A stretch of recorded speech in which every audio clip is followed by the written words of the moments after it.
Hooray. Hey, I'm Barbara Wallace, and I'm here with my co-host, my best friend, New York Times bestseller, Donna Aller. If it's the one thing that we like, it is reading and writing books. And combined, we have about 100 between us. What I say, that's just our to-be read pile.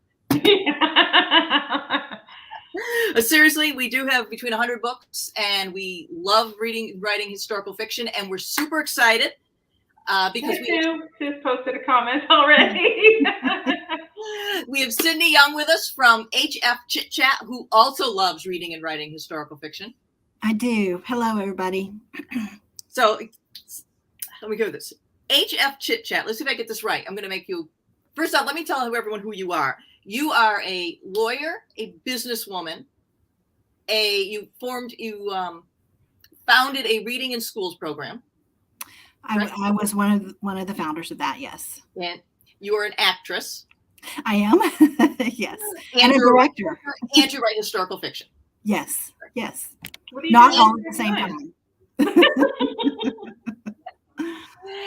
And you founded, or you're the co-founder of something called HF Chit Chat, which historical fiction writers will know on Twitter because it's a community and chat for readers and writers of historical fiction.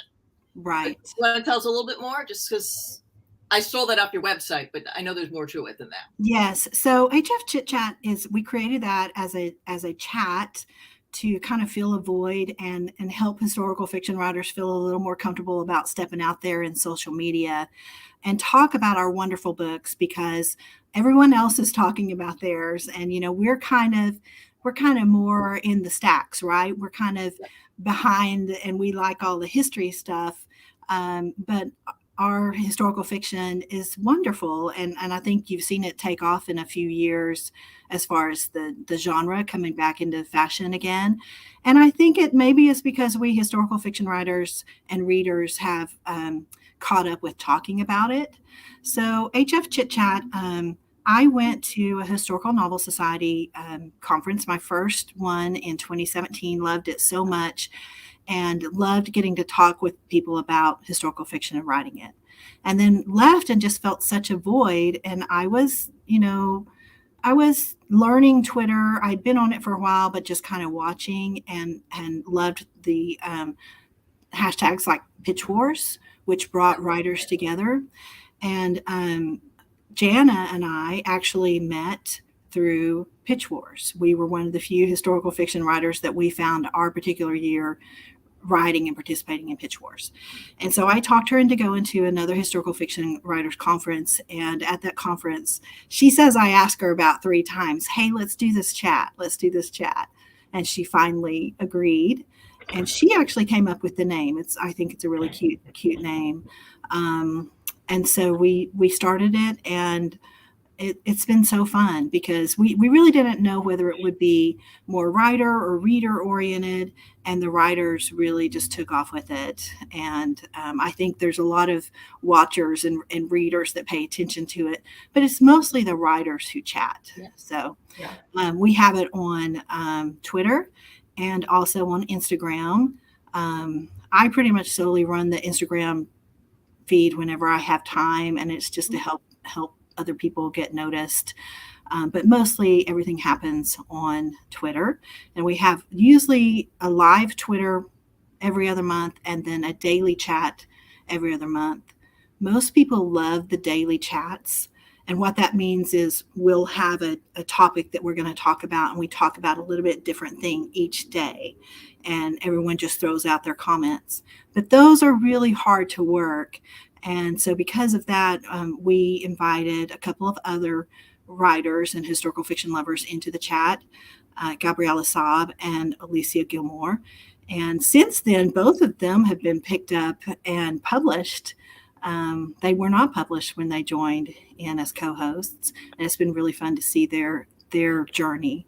But it's one of our rules is that you have to be nice and play fair, or we're pretty strict about not letting your comments live otherwise. But it's just been a very supportive community. So it's a very fun group. I actually heard about it at the Historical Novel Association conference. Was it 2 summers ago? Sarah Penner was talking about it. Yes, because she So, joined up before her book took off, before it got published, before she took off. That was one of the things that she did. And I will say this, I think it is great for writers who are busy and who have schedules. You can come in and out as you want. There is no yeah. shame in that. And we see people do that all the time.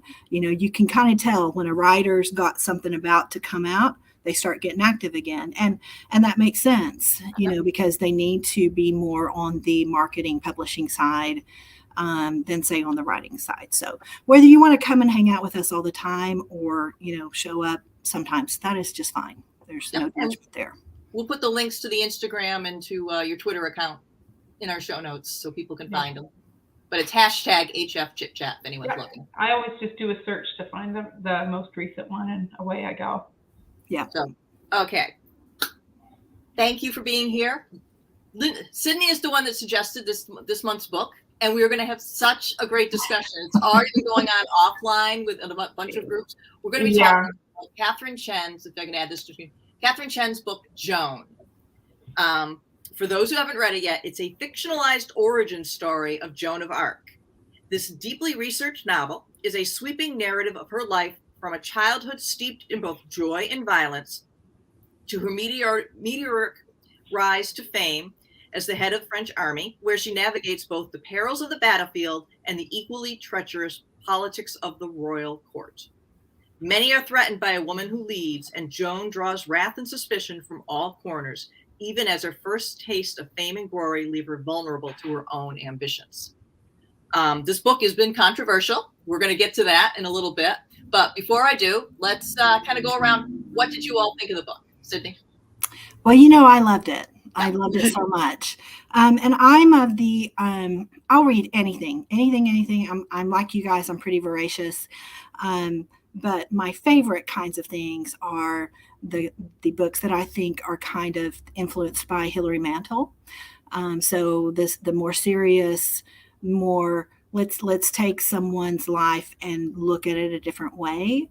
And also the writing is just stellar. It's just very lyrical and approaches it in a way that I never would have expected. I really didn't know what to expect when I saw that Joan was going to come out.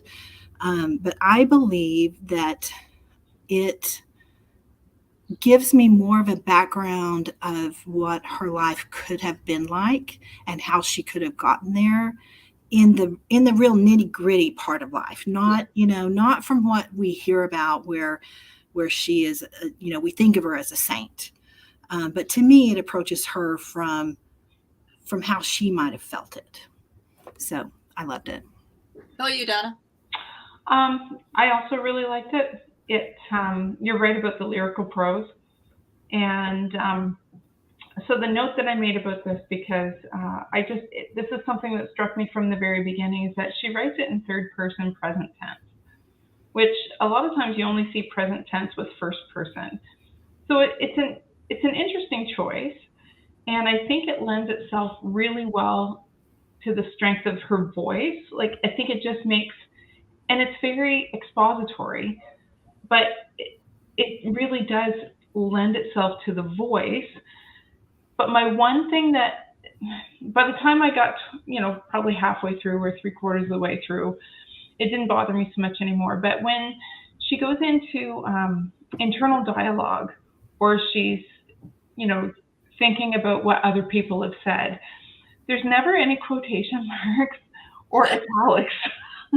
And I'm like, but this is internal dialogue. It should be in italics. You know what I mean? Like, it's the formatting of that, which is a stylistic choice, and it's fine, but it did pull me out a little bit. So I just found myself paying attention to some of the mechanical choices, I guess, that she made as she wrote, and why it really worked, and what I didn't like as much, but it still, it still worked, I guess, is the thing. So, but I really did enjoy it. Like, it became very much, I have it on my Kindle, and I just kept flipping and flipping. So. And see, I listened. Now I went back and read it, but I listened. So There's a big difference there. Yeah, because you wouldn't see any of the formatting, right? Didn't bother me. Right. Right. I was telling these guys offline. It was an interesting read for me because I'm Catholic. So I knew the story of Joan of Arc, and I was giving Donna like miscellaneous factoids about Joan of Arc this afternoon, and she was cracking up at me. But because I know so much random crap. So I had to take the Catholic hat off because as you'll see, she deals with Joan as a person, not as a saint. But there's a note, I've got a note here. They said, well, this is where Barb geeks out about the 4-act structure. Because if you're a writer, this is one of the best examples of 4-act structure I have read in a long time. The book is divided into 4 parts, and it's perfect. Every section, Joan is just slightly different, and you truly see her growth right up until the end. Interesting. I thought just structurally it was perfect. She like told a perfect story, and her writing really was beautiful. I will warn people, there's probably needs a little trigger warning because some people, there's some violence in it. But I think I really, really enjoyed it. I think that writers should read it, if anything else, just to learn how somebody does structure well. There's a lot of authors that do good stories, but you find people like Kate Quinn or in something like this where it's almost like a lesson in itself. And I really loved that. Yeah, it's like a masterclass in structure, really. Yeah, so I really enjoyed it. So I'm so glad since I made you read it. Well, and it's one of those things where I don't know if we would have chosen it for ourselves. So that's the nice thing about having our guests, pick our readers or pick our reads once in a while. Can I say one other thing about why I liked it? Absolutely. Yeah. So my background, I'm an attorney. Mm-hmm. I've had a very varied profession. And when I was a baby attorney, is what we call it, I helped with a battered women's shelter. And when I started reading, you did mention there's some violence. And when I started reading the first part of the violence that happened, it's her father being abusive to her. And I stopped and I was like, this is real. This author knows this. And I watched her give a talk about it, and she admitted that she had seen violence, usually not on herself, but in her story. And I will say that just because she admitted it whenever she talked about it. But it is very hard to do that correctly, and I thought she did well. Yeah, but what's interesting is none of the violence was gratuitously graphic. Right. It was really well done. You got the image of what she was trying to say, and you knew it was violent. You knew it was bloody, or in the case of the beatings and some other things that happened. But she never got super detailed and graphic, which was wonderful. Yes, and it was more.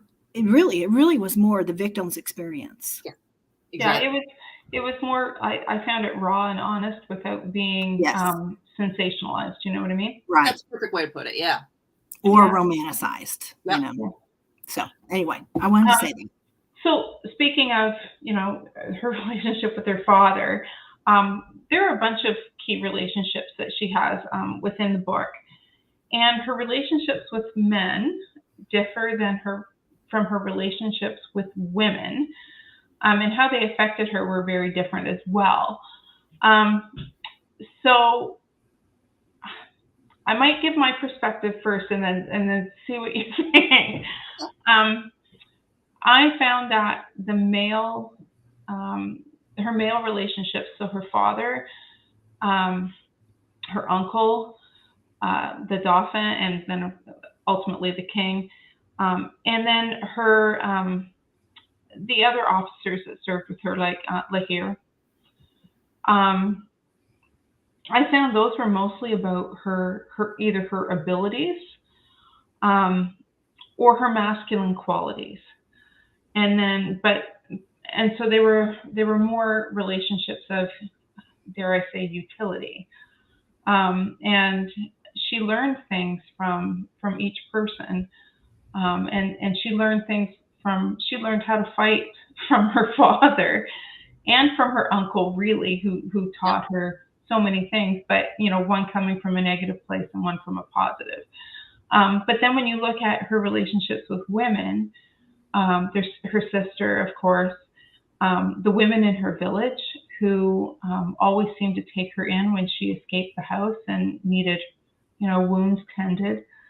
There was Yolande, really, and then the servants at the palace or at the castle.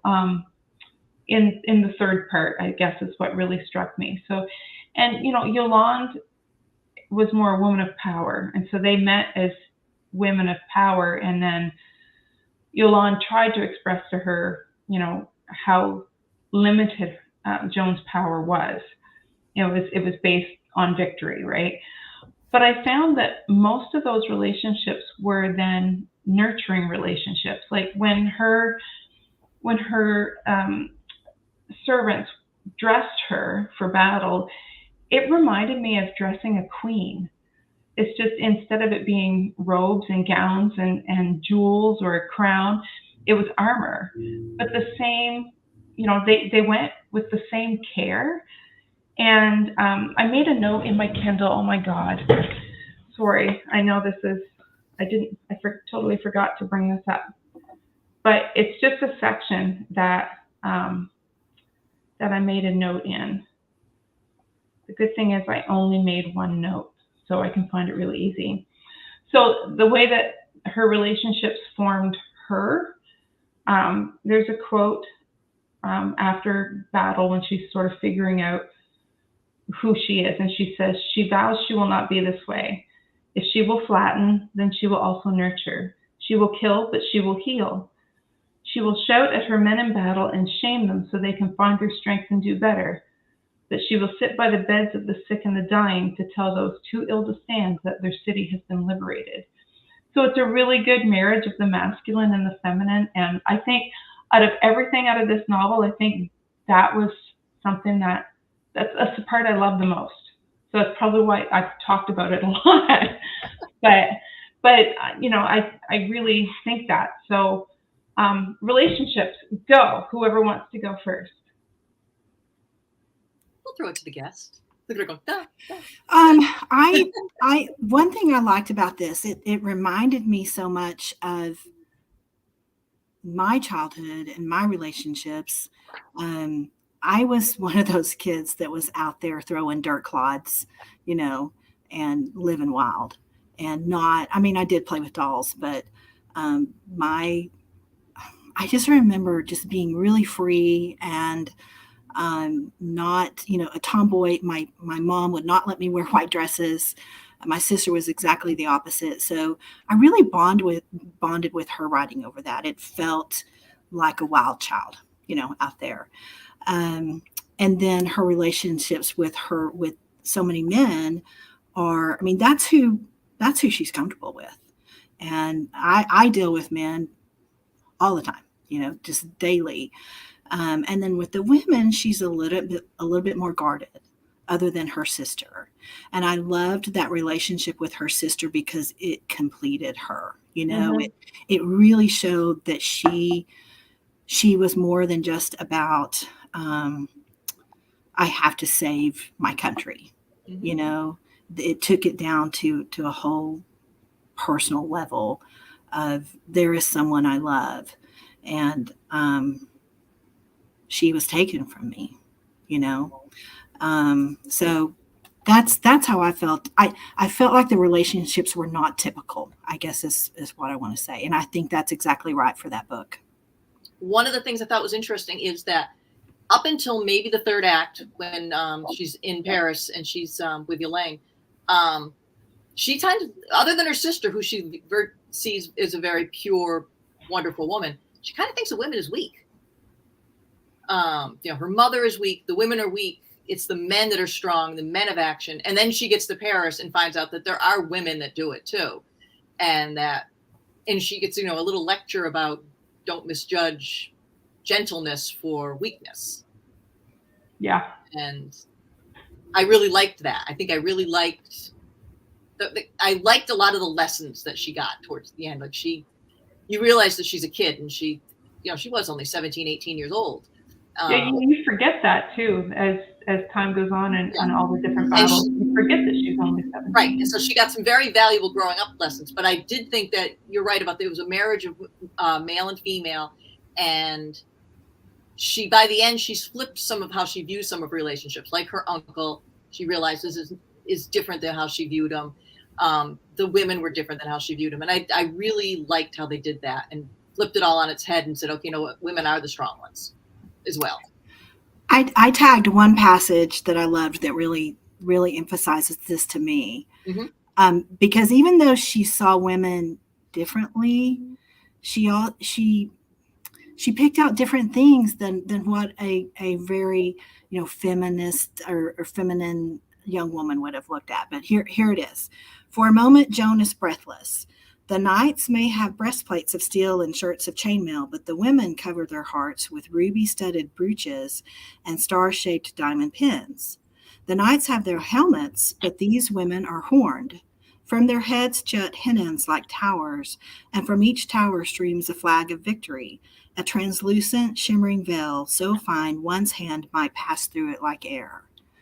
And it's just this beautiful passage, but it just shows you, I mean, she sees these women not as princesses, but with a lot of power. I mean, they've got this horn coming from their head, and they're what's behind the country, I guess. Yeah, and what she learns in that scene, without doing too many spoilers, is that, again, it's one of those things where she learns more, that these women are more than what she first sees.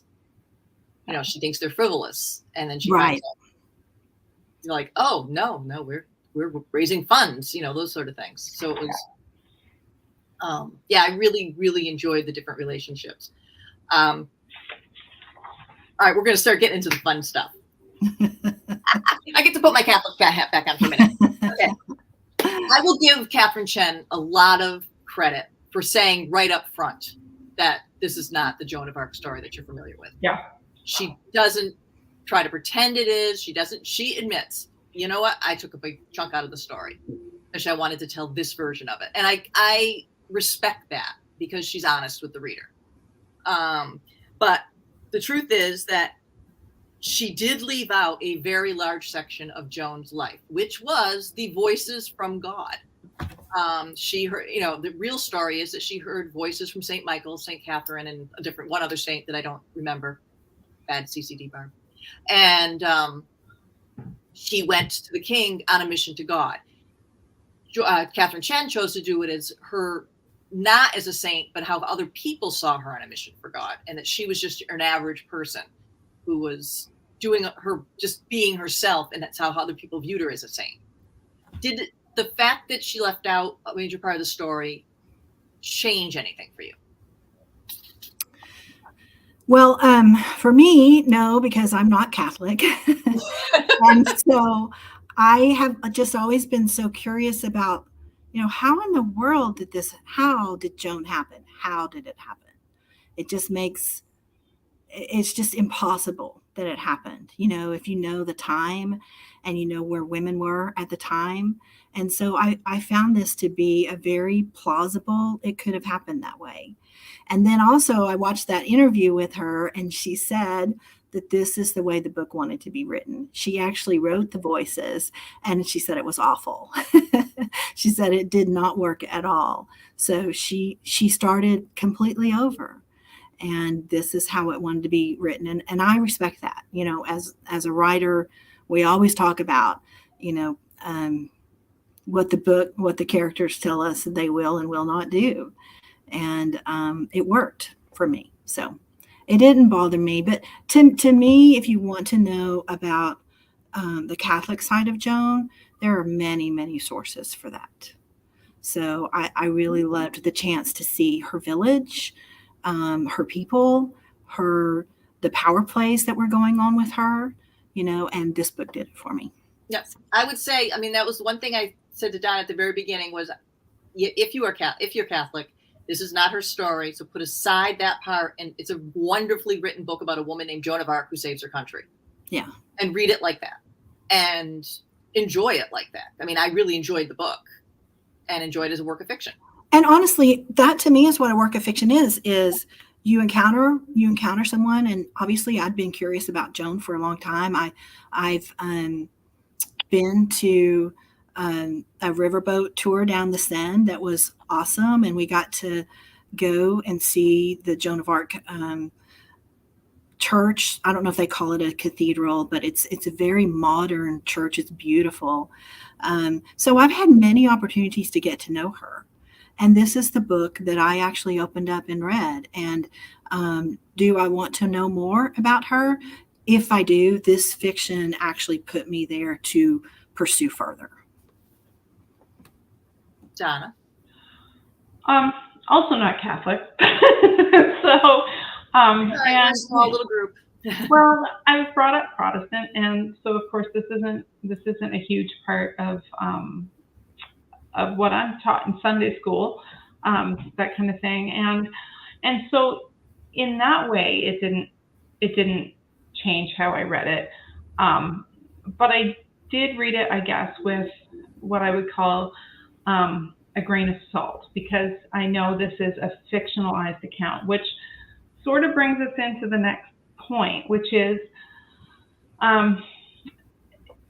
there, other than not hearing the voices and sort of that element, there are other things that have been changed. So I think Barb, you pointed out that according to record, her sister didn't fall down the stairs, and she wasn't died in childbirth, actually in late 1429. Right, which was much later. Yeah, that plot point is actually, I think, taken from a movie called The Messenger. And I get why she did it, because, like you said, it gave her really good motivation. And as a writer, you want a strong motivation. We did talk about that in the writing room. What's better than I need to avenge the rape and death of my sister? Right. So I had no problem with that. Really. Well, I do and I don't, because if you change, because you're writing about a real person. So if you change something that actually happened to them and with the timeline, and then you pin your book's motivation on it,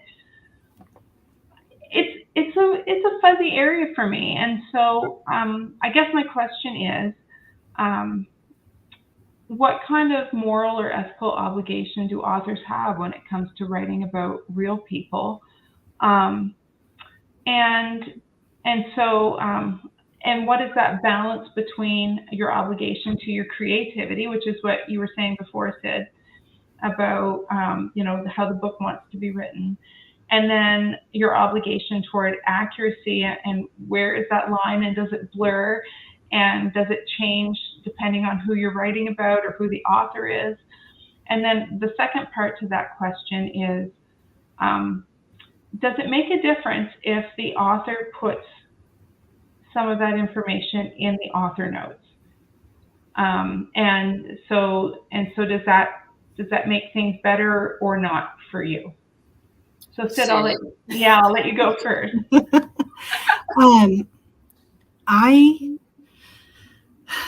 I like stories, and I like stories to meet me where I am,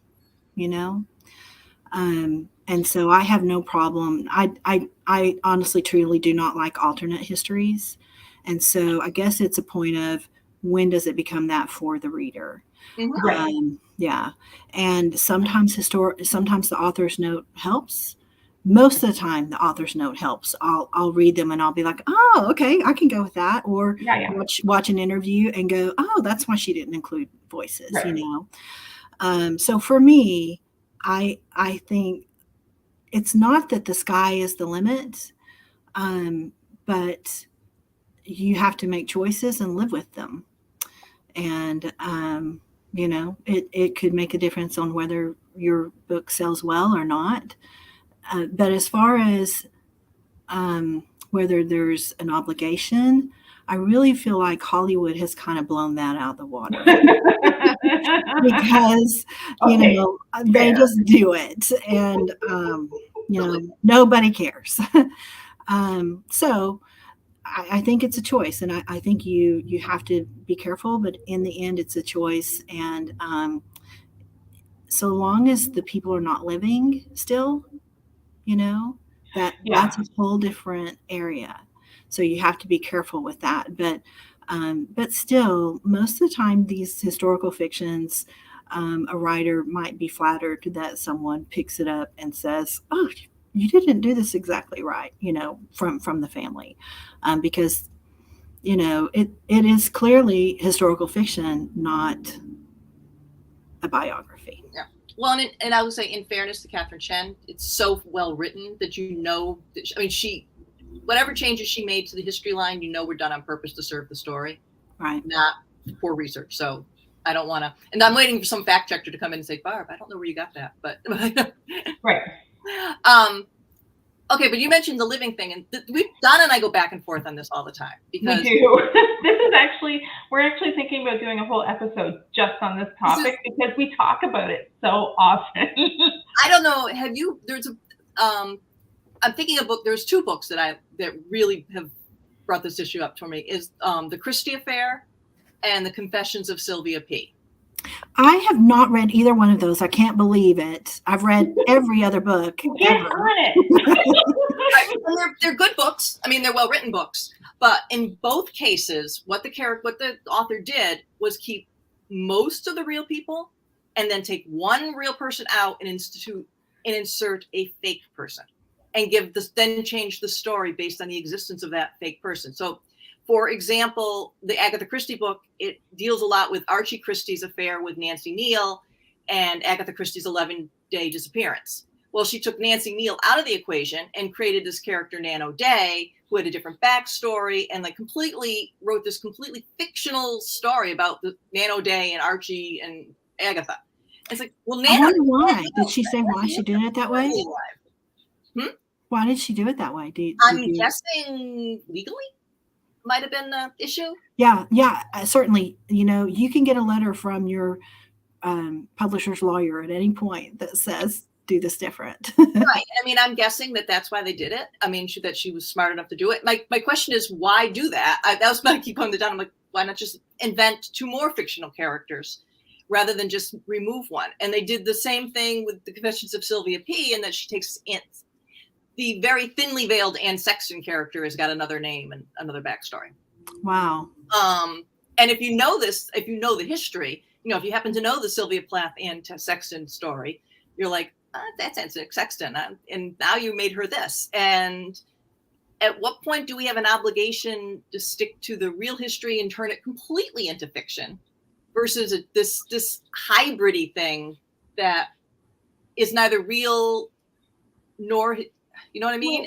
And as a reader, you don't always care unless you know the story. And I have to say it, Barb, so many times you know the story.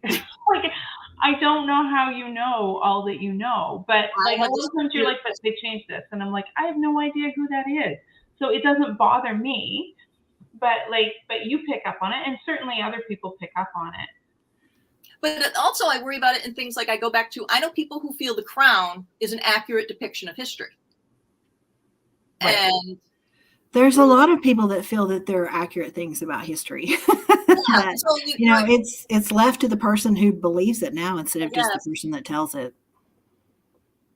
I think it's here to stay. I do say I prefer the way that Taylor Morgan Reid, is that her name? Does it? Taylor Jenkins Reid. Thank you. Yeah. She if she's going to invent a character, she invents.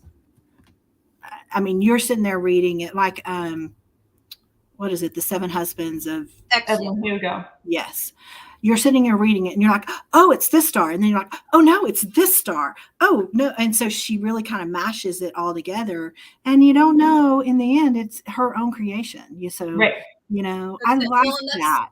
Like I don't mean to pick on poor Nina de Gramont, but The Christie Affair was a great mystery book. It was a great historical fiction. If she had just had 3 historical characters, I probably would have loved it more because it was but you're changing things. You know what's funny? Because that came out at the same time as The Mystery of Miss Christie. That's the one that I read, and I loved it. So maybe you should read that. It's a hard topic. topic because, and the thing is, some people do it incredibly well. And then I read another book that, and I'm not going to mention which one it was, but no, just let Barb pick on the writers. Yeah. but one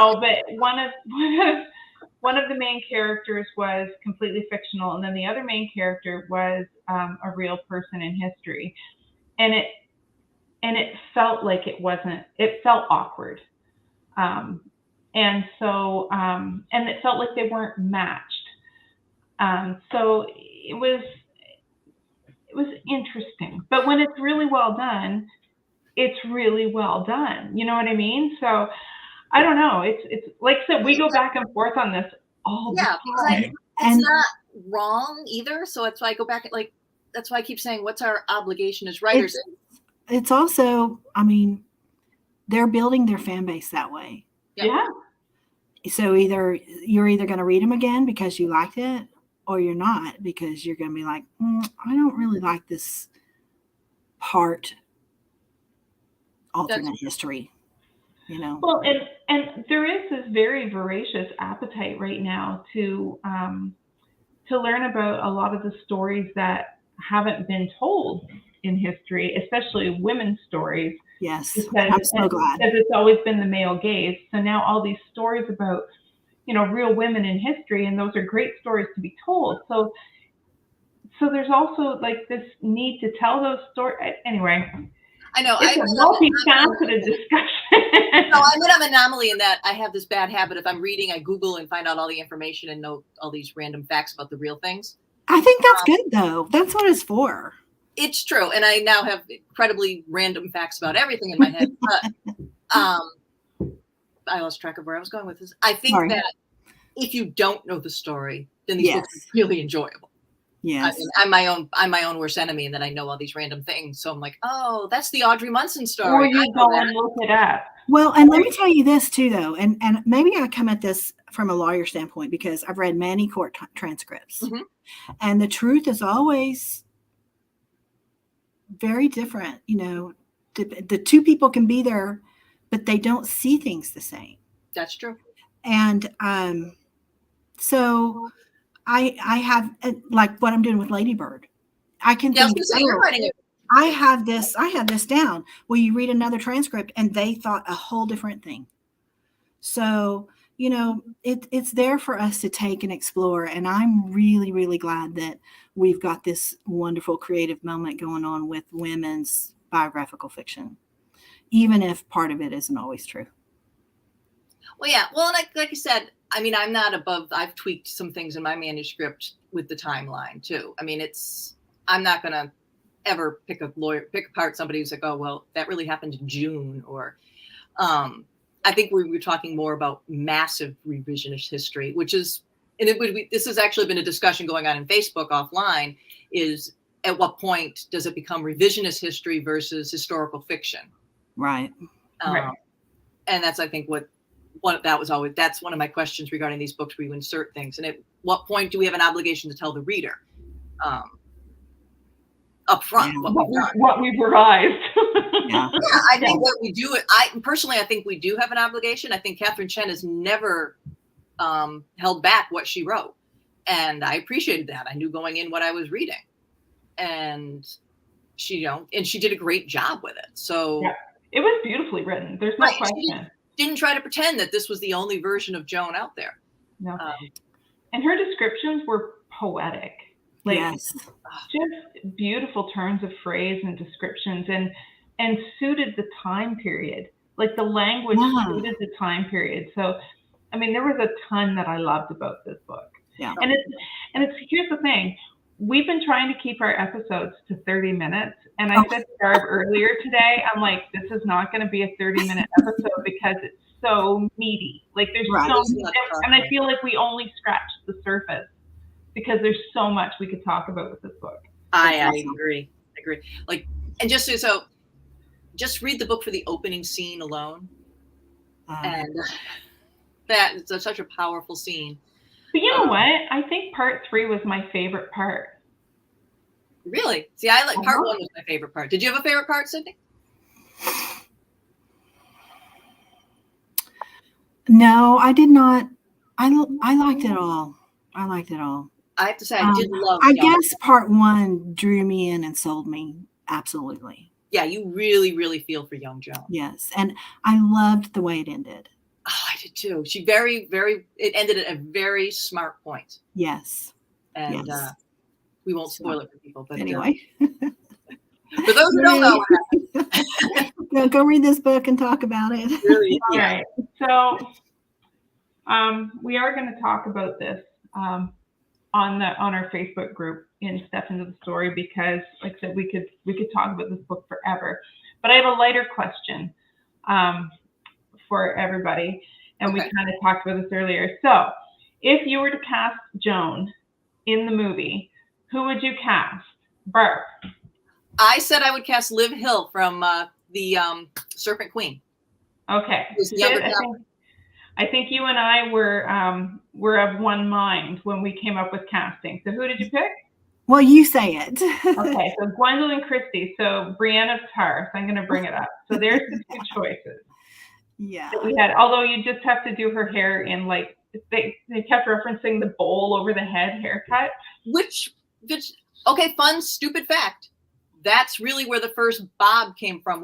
That's what they kind of Louise Brooks and all those guys modeled it after, was Joan of Arc. Really?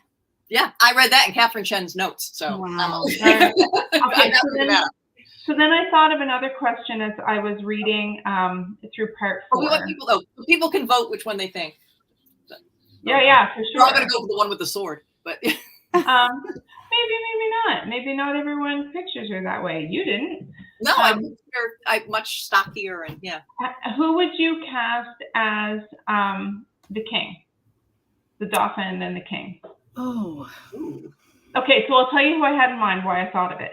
And I thought of it like just before the show. If you've watched Outlander, the actor that plays Bonnie Prince Charlie, and he's such a dandy because he gets so particular about his food, and when they forget his shirt when they march to Reims, and he's upset because he doesn't have his favorite shirt or whatever, and he's just, anyway, it just reminded me of Bonnie Prince Charlie. So I might cast that. I forget what the actor's name is. But I think that's a good pick. I think I pictured him as the actor that played King Louis in Versailles, but that's really not right because he's way too strong for that. Yeah, it's got to be someone delicate. Yeah. And yeah, you sprung this on us now, so I know. I'm sorry. I feel like our guests. All right, we can talk about that in the Facebook group. Yeah, who'd you cast? That's right. But it has to be someone. I'm trying to think of somebody that would be really, really delicate, almost like Macaulay Culkin. Who's the actor that plays Dune? He would be good. He would be perfect. Timothy Chalamet. Yes, Timothy Chalamet. Yeah. Yes. He would be great. Yeah. You're right. So before we go, what are we all reading right now? What are you reading, Sid? I am reading 2 books because I haven't decided which one I'm going to stick with. I'll start and then I'll pick one and stick with it to the end. I'm reading Jacqueline in Paris. Really, it's about her going there as a young woman, and I don't know if it ends up showing her going back when she's first lady, but it's really lovely. If you've spent any time in Paris or studying abroad, it will bring back great memories. And then there is this one that I came across from a New York Times review on historical fiction, which I was like, yes, New York Times is talking about historical fiction. It's called The Lawless Land. It's Boyd and Beth Morrison, and it's set in the 13th century. I believe that it is set actually in England instead of Normandy or France, but I just have this affinity for this time period right now. So that's what I'm reading. That sounds cool. How about you, Donna? I am reading Barometer Rising, which was published many, many, many, many years ago. I read it in Atlantic Lit back in high school, and but it is during the time period that I'm writing about, so I'm reading it to get a little more sort of time-setting flavor. in my area. And I'm also reading one of our challenge books, which is All the Light We Cannot See. And I'm about halfway through, but I put it aside to read Joan, and so I'll be picking it up again. I need to read that. Barb? It's so good. I am reading too. I'm reading a philosophy book called Midlife, which is all the different, giving philosophical answers to the questions one gets at midlife. And it's incredibly academic, and I wouldn't necessarily recommend it because it's some like a lot of circular writing. If you've read any philosophy books, it just goes round. But I'm also reading, and I think I mentioned this before because I was supposed to read it before and then I had to put it down, was a book called, coming out next month. It's called Defending Alice, which is about a mixed race woman who marries into a very wealthy family in the 1920s. And then they find out she's mixed race, and he sues her for divorce, claiming that she misled him. Oh, wow. It's based on a true story, and it's about the court battle. It was like the court battle of the century in the 1920s. When was that published? It's coming out next month. Oh, wow. And what's interesting is it's a man who wrote it. And I have most of the historical fiction I've read have been female authors. So it'll be kind of nice to read a male author too. But it'll be very interesting to see how it plays out, because I don't know much about the story, and it sounds like it got to be like a really nasty knockdown, drag out kind of divorce. Wow. Barb. Yeah. I jumped over a very important question that you were going to ask to go to what we were reading. So I'll throw it back to you. Oh, the question was, do we all think, I think we all recommend this book. Do we all think it's worthy of the buzz that it's getting? I think it deserves more buzz. I think so too. I was shocked at how it wasn't selling as well as I thought it should be. I thought it should be really talked about more. I mean, I think the publisher should talk about it more. I think so too. I mean, I said earlier that I felt like we just sort of scratched the surface of what we could talk about with this book. And I think the fact that there's just so much, again, meat to it, I think that alone makes it a buzzworthy title. And it does need to get more backing. I agree. And I think writers should read it because it really is a great example of structure and the heroes. It sure is. And voice, and the power of a strong voice, a strong author voice. And a lot of I know all the negative reviews talk about the religious aspect. So I will say, as a person who knows it, it's still a good book. Just put it aside and say, this is historical fiction about this great woman. It's a worthy read. It is really worth reading. It's a great, strong female book. Yes. She's a kick-ass woman, which Joan was, regardless of whether you believe she heard the voice of God or not. She was a real kick-ass woman. That's true. Yeah. So you want to tell everyone, first we want to thank Sydney for coming. Thank you. Thanks for having me. We're so glad you can come. I'm looking forward to the next chat. Is that going to be coming up soon? It's going to be a daily, and it's towards the end of October, so it's going to be spooky themed. Oh, fun! Yeah, really fun. Look at that. And what tell you on Donnie? Want to tell people what's coming up? Yeah, on the 25th, we're having a featured author chat. So we're going to be joined by Alicia Cornwall, whose new book, I'm going to blank, That Summer in Berlin, just released today. And so she's going to be joining me for an author chat on the 25th at 7, so our regular time, Tuesday at 7 o'clock Eastern. And I haven't talked to her in a really long time, and her last book was so good. So good. It was The Woman at the Front. And I just loved it. It was one of my favorite books. I'm not sure if I read it at the very end of 2021 or the very beginning of this year. But I remember saying it's really kind of, I read The Diamond Eye around the same time, and I couldn't decide which one I liked more. Like, she really holds her own. And I used to be an RWA chapter mate with her in Calgary, so I'm really excited to chat with her again. Nice. So that's happening on the 25th. There you go. And then the day after that, we're doing our writing room one, and we're going to talk about ways to show your character instead of telling. So, tips for revealing character. That's it.